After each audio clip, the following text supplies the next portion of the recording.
بسم اللہ الرحمن الرحیم، السلام علیکم۔ بہترین وقت پر قبولیت۔ آپ نے یہ تو سنا ہوگا نا کہ جلدی کا کام شیطان کا ہوتا ہے، پھر ہم لوگ تھوڑی سی دیر ہونے پر کیوں واویلا مچا دیتے ہیں۔ دیری میں ہی بہتری ہوتی ہے، ایسا کیوں کہا جاتا ہے؟ یہ اس لیے کہا جاتا ہے کہ اس دیر کے پیچھے اللہ تعالیٰ کی طرف سے کوئی مصلحت چھپی ہوتی ہے۔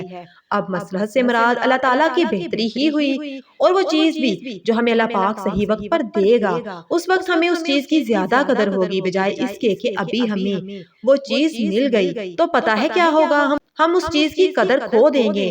ہم تک اللہ تعالیٰ بہترین وقت میں وہ چیز پہنچاتا ہے، بس تھوڑا سا صبر اور تھوڑا سا انتظار کر لیں۔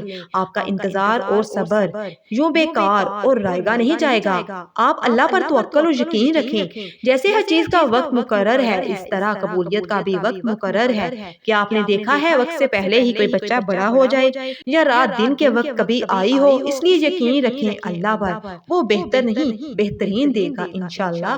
مزید ایسی ویڈیوز کے لیے چینل کو لازمی سبسکرائب کریں، ویڈیو کو لائک کریں، شیئر کریں۔ جزاک اللہ۔